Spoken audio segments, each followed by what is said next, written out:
दोस्तों आज इस वीडियो में हम बात करेंगे माइक्रोन टेक्नोलॉजी ग्वालियर ड्राइव जो 3 जुलाई 2026 को डिप्लोमा और 4 जुलाई 2026 को बीटेक का जो एग्ज़ाम हुआ था, कौन कौन से एग्ज़ाम में क्वेश्चन आए थे उसके बारे में बात करेंगे। इसके साथ साथ टेक्निकल राउंड का जो इंटरव्यू का क्वेश्चन है उसके बारे में बात करेंगे।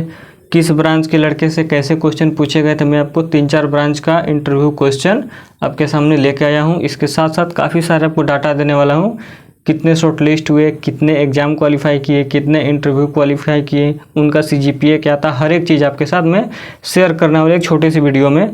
तो देखिए, सबसे पहले हम मैं क्या बात करने वाला हूँ। पहला कि शॉर्ट लिस्टिंग जो लोग हुए हैं उसमें कितने मेल फीमेल थे, किस स्टेट से थे, उन लोग का CGPA क्या था, उसके बारे में बात करेंगे। क्योंकि काफ़ी लोगों का कमेंट होता है कि सर मेरा CGPA कम है, मेरा शॉर्ट लिस्टिंग होगा कि नहीं होगा। वो लोग देख लीजिए कितने CGPA वाले शॉर्ट लिस्ट होते हैं। दूसरा जो हम इस वीडियो में बात करेंगे वो है एग्ज़ाम का सारे क्वेश्चन जो कि 7-7-7 करके आए थे। पिछली बार 10-10-10 था, कभी 5-5 और 10 आते हैं। इस रेशियो में आता अभी 7-7 करके आया था तीनों सब्जेक्ट से। इसके बारे में बात करेंगे और इंटरव्यू का क्वेश्चन देखेंगे बीटेक का, इलेक्ट्रॉनिक ब्रांच का, फिर इंटरव्यू क्वेश्चन डिप्लोमा मैकेनिकल का देखेंगे, इंटरव्यू क्वेश्चन डिप्लोमा इलेक्ट्रिकल का देखेंगे और सिलेक्टेड कैंडिडेट कितने हैं उनका सारा लिस्ट मेरे पास है। कौन से स्टेट से हैं, कॉलेज नाम क्या है, सारे लोगों का लिस्ट मेरे पास है। कंप्लीट आपको इस वीडियो में जानकारी मिलने वाला है।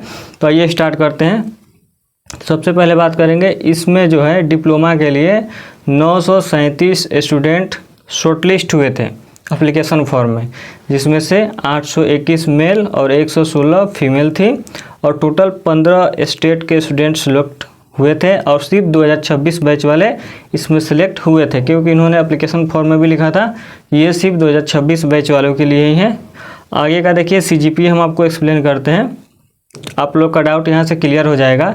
देखिए 9 या उससे ऊपर के CGPA वाले 14 स्टूडेंट थे, 8 और 9 वाले 114 स्टूडेंट थे, 7 से 8 वाले जो है 309 स्टूडेंट थे, 6 से 7 वाले सबसे ज़्यादा 329, 5 से 6 CGPA वाले 52 स्टूडेंट थे और बेलो 5 मतलब 5 से थोड़ा नीचे वाले जो स्टूडेंट थे 19 स्टूडेंट थे। तो इससे तो क्लियर हो गया CGPA अगर आपका 5 है 6 है डजेंट मैटर, CGPA से कोई मतलब नहीं है। आपका कैरी बैकलॉग नहीं होना चाहिए, आपका इंग्लिश कम्युनिकेशन अच्छा होना चाहिए, ठीक है। तो आप इसका सिलेक्टेड का चांस बढ़ जाता है। CGPA का कॉन्सेप्ट क्लियर हुआ। अब आइए एग्ज़ाम का पैटर्न देखते हैं। 3 सब्जेक्ट में 7 करके क्वेश्चन पूछे गए थे। हम एक एक करके बात करेंगे। सबसे पहले बात करते हैं मैथमेटिक्स का, जो कि 7 मार्क्स के थे। कौन कौन से क्वेश्चन आए थे देखिए, यहाँ पे वैल्यू चेंज हो सकता है लेकिन क्वेश्चन का पैटर्न और टॉपिक सारे सेम ही है, ठीक है।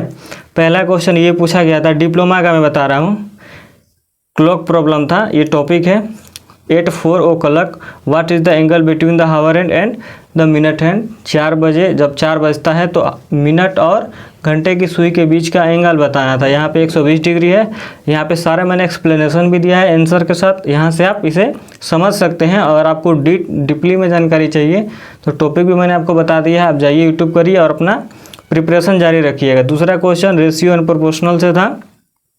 इफ़ A/B = 2/3 एंड A = 28 तो V का रेशियो फाइंड करना है। तो यहाँ पे उसका आंसर भी मैंने लिख दिया है ताकि आपको आसानी होगी। तीसरा जो क्वेश्चन था वो ट्रेन का था। और एक और चीज़ बता देता हूँ, ये जो हमको क्वेश्चन मिला, एक हमारे दोस्त है शिवम पांडे, उसके द्वारा मिला है, तो उसको तो मैं बहुत बहुत धन्यवाद देता हूँ। उसने हमें हेल्प किया, उसकी वजह से आप लोगों को मैं ये क्वेश्चन दे पा रहा हूँ। उस भाई का तो नहीं हुआ लेकिन उम्मीद करते हैं कि आप लोगों का हो जाए भला। तीसरा क्वेश्चन ट्रेन का था। A train of length 150 metre crosses a station of length 350 metre at the speed of 90 km/h। Find the time and taken by the train to cross the station. ये आपको कन्वर्जन का सवाल था। ये 18/5 और 5/18 वाला कन्वर्जन करके ये सवाल बनाया जाता है, ठीक है। इस ऐसे सवाल को समझने के लिए आपको ट्रेन प्रॉब्लम का क्वेश्चन सॉल्व करना पड़ेगा। अब देखिए, इसमें 3 ही क्वेश्चन, आप बोलेंगे कि 7 क्वेश्चन था, आप 3 क्यों दे रहे हैं। तो भाई जो इंटरव्यू दे के आता है उसको जितना याद रहेगा मैं उतना ही आपके साथ शेयर कर सकता हूँ। एक्स्ट्रा अपने पास से मैं ऐड नहीं कर सकता हूँ क्वेश्चन। उसको 3 याद था, मैं 3 आपको शेयर कर दे रहा हूँ, ठीक है। अब देखिए इसमें अब आपका रीजनिंग का बात करते हैं। रीजनिंग का जो पहला क्वेश्चन था, पहला नहीं उसमें से एक क्वेश्चन था कि A is bigger than B and B is bigger than C, who is the shortest among the three. तीनों में से सबसे छोटा कौन है? आंसर सी होगा। आप लोग इसे समझ लीजिएगा कैसे होगा, टॉपिक से आप लोग प्रिपरेशन कर लीजिएगा। दूसरा क्वेश्चन जो था लेटर कोडिंग से था कि if cat is equal to 24 then rat कितना होगा। तो ये लेटर काउंटिंग है। सी 3 नंबर पे आता है, ए 1 नंबर पे आता है और टी 20 नंबर पे आता है। सबको जोड़ के 24 आ रहा है। तो वैसे ही आपको रैट को निकालना पड़ेगा। अब देखिए नंबर सीरीज से क्वेश्चन था। ये मैं आपको टॉपिक का नाम भी दिया हूँ ताकि आप इस टॉपिक को प्लेलिस्ट सर्च करें और पूरी कंप्लीट आप प्रिपरेशन करके जाइएगा। Find the next number in the series. 2, 5, 9, 14 है। सब में एक बढ़ा के ऐड हो रहा है। पहले 3 बढ़ा के ऐड हुआ है, फिर 4 बढ़ा के ऐड हुआ है, नेक्स्ट 5 बढ़ा के, नेक्स्ट 6 बढ़ा के। तो फिर अगला अपना पता करना है। अगला क्वेश्चन था ऑड 1 आउट। 4 आपको ऑप्शन मिलेंगे, उसमें से आपको सिलेक्ट करना है एक कि इसमें से अलग कौन है। 3 एक जैसे विकृति के रहेंगे और एक अलग रहेगा, उसमें से आपको पता करना है। तो 4 ऑप्शन था, एक सर्कल था, एक ट्रायंगल था, एक सिलेंडर था और एक हेक्सागोन था। देखिए सर्कल, ट्रायंगल और हेक्सागोन ये 2D डायमेंशन वाले फिगर हैं और सिलेंडर आपका 3D है। तो ये सिलेंडर आपका अलग हो रहा है, तो आपका सही आंसर सिलेंडर होगा। ठीक है। अगला क्वेश्चन देखिए अल्फ़ाबेट का था। इसमें आपको नेक्स्ट फाइंड करना था AZ BY CX DW। इसमें से आपको नेक्स्ट पता करना है कि नेक्स्ट वाला क्या आएगा। देखिए रीजनिंग का 5 क्वेश्चन हो गया, 2 क्वेश्चन याद नहीं है तो कोई नहीं, इसके बेस पे आप अपना तैयारी कर सकते हैं। अगर आप चाहते हैं कि मैं सारे ड्राइव का एक एक करके सेपरेट वीडियो लाऊं तो आप कमेंट करिए, मैं वो वीडियो ज़रूर से ला दूंगा। ठीक है। इस वीडियो में मैं सिर्फ ग्वालियर वाले ड्राइव के बारे में बात करूँगा। इंग्लिश का क्वेश्चन देखिए वर्ड यूजेस से क्वेश्चन था। If software gradually improved employ, इसमें से कोई एक सिलेक्ट करना है। प्रोडक्शन होगा कि प्रोडक्टिविटी होगा। यहाँ पे आंसर भी मैंने दे दिया, आप इसे समझ सकते हैं। दूसरा जो क्वेश्चन था वर्ब एग्रीमेंट से था। Choose the correct sentence. Sita does not play, Sita do not play. तो बेसिक सा सवाल है, पहला आंसर होगा। अगला क्वेश्चन देखिए स्पेलिंग करेक्शन का था। ये स्पेलिंग करेक्शन आपका वाराणसी ड्राइव में भी पूछा गया था और मैंने पिछली वीडियो में इसके लिए मैं एक अलग से वीडियो भी बनाया था। जो लोग पिछला वीडियो देखे होंगे काफ़ी इसमें उन लोगों को हेल्प मिली होगी। एकमेंडेशन पिछले बार भी आया था, इस बार भी एकमेंडेशन आया। इतना याद रखिएगा एकमेंडेशन में CC और M होता है। ठीक है, ये इसका राइट आंसर है। अगला क्वेश्चन सिनोनिम्स एंटोनिम्स से एक आता है। हो सकता है कि इस बार सिनोनिम्स दिया आपको बार एंटोनिम्स दे दे, तो दोनों चीज़ें आप लोग दोनों टॉपिक को तैयार कर लीजिएगा। ये तो आपका हो गया एग्जाम का क्वेश्चन। अब हम बात करेंगे इंटरव्यू का क्वेश्चन, जिसमें पहला हम बात करेंगे बीटेक के एक स्टूडेंट थे इलेक्ट्रॉनिक एंड कम्युनिकेशन ब्रांच से, उनका क्वेश्चन था। टेक्निकल राउंड में देखिए इतने सारे क्वेश्चन पूछे गए थे उनसे। पहला जो क्वेश्चन था वो आपका था रिज्यूम से रिलेटेड। देखिए अगर आपका रिज्यूम पूरा कंप्लीट है तो आप इंटरव्यू निकाल दीजिएगा। मैं आपको इसके नेक्स्ट वाले में बताऊंगा कि रिज्यूम में आपका जो प्रोजेक्ट है कितना डीपली क्वेश्चन पूछा जाता है। प्रोजेक्ट वाला भी मैं आपके साथ इसके नेक्स्ट वाले में बताने वाला हूँ डीप में। फिलहाल यहाँ पे देखिए पहला क्वेश्चन आपके रिज्यूम से रिलेटेड पूछा जाएगा कि आपका प्रोजेक्ट क्या था, उसमें आपका रोल क्या था, फिर आप जो भी स्किल मेंशन किए होंगे वो आपसे पूछा जाएगा। इंटर्नशिप अगर किए हैं तो उसके बारे में पूछा जाएगा। फिर इस लड़के से ये पूछा गया था कि बताओ भाई सेमीकंडक्टर क्या है। चूँकि ये कंपनी ही सेमीकंडक्टर है तो आपको इसके बारे में पता होनी चाहिए। फिर उससे पूछा गया था difference between P type and N type semiconductor. Then पूछा गया था कि ट्रांसफार्मर का वर्किंग बताओ। फिर पूछा गया था मोसफेट क्या है, इसका डायग्राम बताओ। और लास्ट उससे पूछा गया था मोसफेट का वर्किंग बताओ। इतने सारे क्वेश्चन और इतना डीप में यहाँ तक कि डायग्राम भी बनाया जा रहा है, पूरा वर्किंग भी पूछा जा रहा है। तो आप लोग इस हिसाब से अपना प्रिपरेशन कर लीजिएगा। अब देखिए यहाँ पे टिप्स है, इसको आप पढ़ लीजिएगा वीडियो रोक के। अब देखिए नेक्स्ट जो है डिप्लोमा वाले का मैं आपके साथ सवाल शेयर करने वाला हूँ। पहला क्वेश्चन जो पूछा गया था रिज्यूम से रिलेटेड पूछा गया था कि भाई आपका प्रोजेक्ट स्किल और इंटर्नशिप इसके बारे में। अब आपको हम प्रोजेक्ट से रिलेटेड क्वेश्चन साइड में है, इसको मैं एक्सप्लेन करूँगा बाद में। पहले देखिए सेल्फ इंट्रोडक्शन आपको अच्छे से प्रिपेयर करके जाना है। सारे लड़कों से सेल्फ इंट्रोडक्शन पहले ही पूछा जाता है, देन आपसे क्वेश्चन पूछा जाता है। फिर इससे मेंटेनेंस पूछा गया था और इसका टाइप पूछा गया था। जो लोग मैकेनिकल से हैं उसको ये बात बहुत अच्छे से पता है। एंड बियरिंग पूछा गया था और इसका टाइप पूछा गया था। जो भी बियरिंग का टाइप होते हैं, बॉल बियरिंग, रोलर बियरिंग, उसका भी बहुत सारे टाइप होते हैं, वो लोग अपना प्रिपेयर कर लीजिएगा। इसको उम्मीद नहीं थी कि शाफ्ट भी पूछा जाएगा, बट शाफ्ट भी पूछा गया था। इसका आंसर इसने सही से नहीं दिया था, बट मोटा मोटे घींच घाच के दे दिया था। और लास्ट क्वेश्चन जो इसको टेक्निकल सब्जेक्टिव पूछा गया था, लॉ ऑफ थर्मोडायनेमिक्स, इसने 3 ही बताया था, but actually law of thermodynamics total 4 होते हैं। तो इसको आप लोग प्रिपेयर कर लीजिएगा। अब देखिए इसको प्रोजेक्ट से रिलेटेड कैसे क्वेश्चन पूछे गए थे, थोड़ा आप इसको ध्यान दीजिएगा। अगर आप कोई प्रोजेक्ट किए हैं तो आपको इतना सारा सवाल डीप में पूछा जाएगा कि आपका प्रोजेक्ट में आपका रोल क्या था। सबसे पहला सवाल तो आप लोग इंग्लिश में अपना रिहर्सल जरूर से कर लीजिएगा। कौन सा एनर्जी आप प्रोजेक्ट में यूज किए, ये क्वेश्चन पूछा गया था। What is your subject of interest, ये पूछा गया था। फिर पूछा गया था भाई कि यंग्स मॉडुलस क्या है। ये भाई मैकेनिकल वाले अच्छे से जानते हो कि young modulus of elasticity, strain और स्ट्रेस चैप्टर में अच्छे से पढ़ाया गया है। देन पूछा गया था आर्क वेल्डिंग को एक्सप्लेन करो, और पूछा गया था कि आर्क वेल्डिंग का एफिशिएंसी क्या होती है। सीएनसी मशीन को डेप्थ में पूछा गया था, डिटेल में सीएनसी मशीनिंग को समझाओ।